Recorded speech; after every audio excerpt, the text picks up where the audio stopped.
Hello and welcome back to Guzzoline Garage. This is a little offshoot video where I'm going to remove the front bumper on the Jaguar F-Type.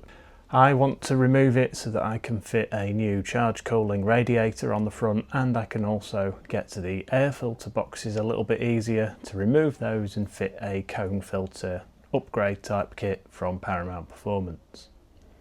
There'll be a couple of things to think about. I'm going to remove the front undertray, I'm going to remove the long row of bolts in front of the splitter and a few bolts from the top end. There will of course be the headlight washers and parking sensors to disconnect as well.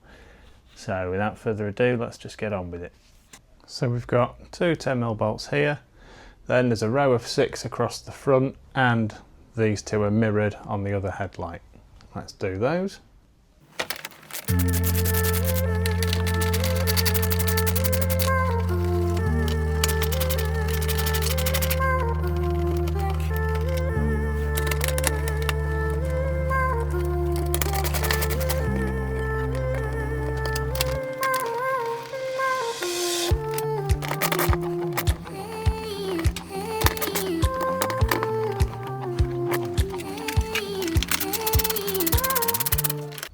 Next up, inside each wheel arch there's 3 T30 screws. They're just tucked in on the inner edge here. There's one there, one here, and one right in the bottom corner.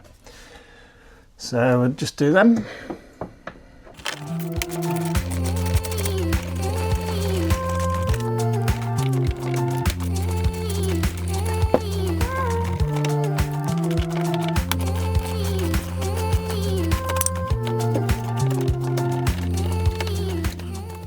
And rinse and repeat for the other side.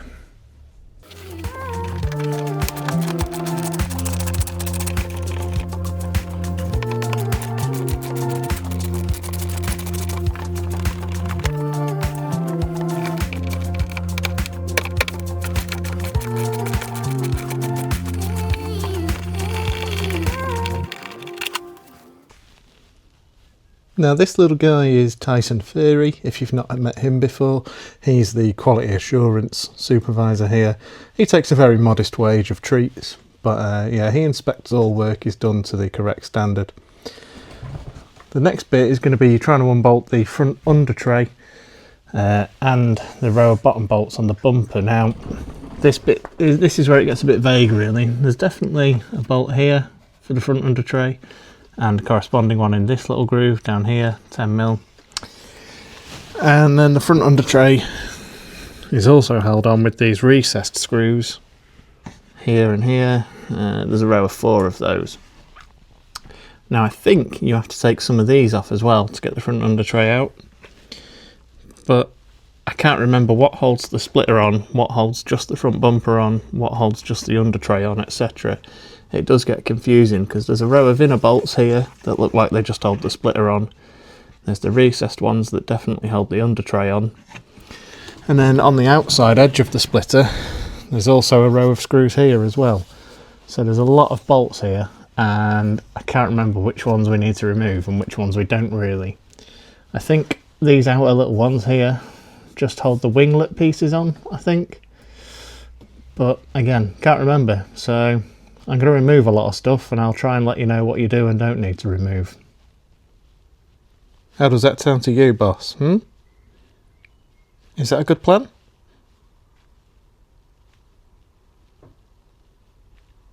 Okay.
Okay, so as you can see, the undertray is off. I'm taking the undertray off for a different reason. You don't need the undertray off to release the front bumper, but without the front bumper screws, I guess it would be pretty loose. So there's two that go from the other side on the wheel arch liner. They attach to the undertray. There's the two at the back that we already knew about for the undertray, which I think go into this little chassis member here, or subframe rather.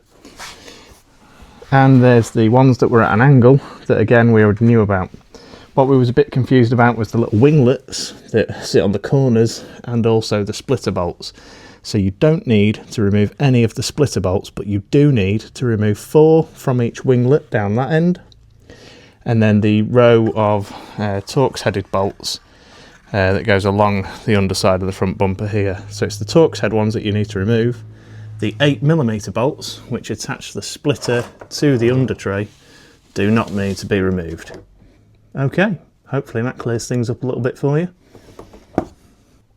Obviously you saw me using that impact as well, which is outrageously oversized for the job.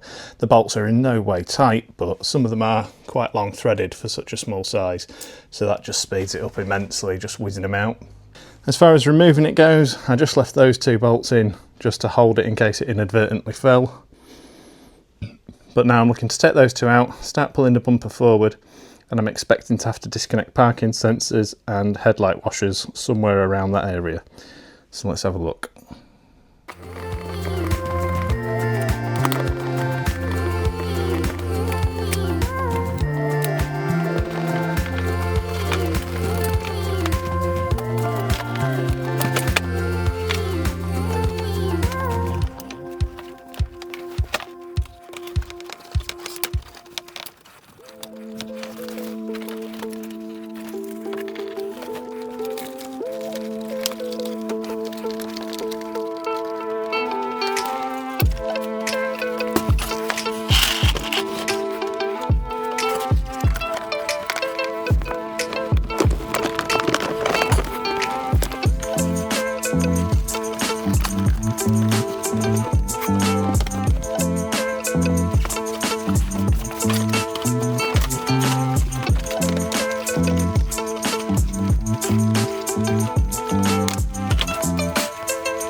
And that's your bumper removed from the car.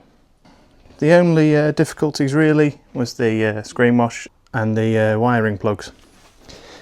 The wiring plugs, I'll just turn the flash on, that's a bit better. They're pretty standard. On the bumper end of things, there's just some tabs to squeeze. So on that lower grey one, there's a tab to squeeze in there. And on this green one, that tab squeezes in as well. The green one put up a bit of a fight for me. I had to actually rip that plug off the bumper. It's only held in by like a little plastic rivet thing here. So I just found it easier to sort of tear that off and then have both halves of the plug in each hand. And there's no special connector as such for the screen wash. So it comes along and it sits in a few different little just clip points. And then it comes along here to this Y piece here. So all you've got to do is pull it off that Y-shaped barb there. There's no special clip or clamp or anything on that. And then I've just tucked it up and tied it up on top of the engine bay, just so the screen wash doesn't leak out. So that's that. Front bumper removed. And as they say in the classics, reassembly is a reversal of removal. If you think you would have done anything differently, or I could have done anything any better, please do. Drop a comment and let me know. Or if you've got any suggestions on what else you'd like to see. Subscribe to the channel if it was useful. That's what will keep me going. And I'll catch you in the next video. Thanks very much. Bye bye.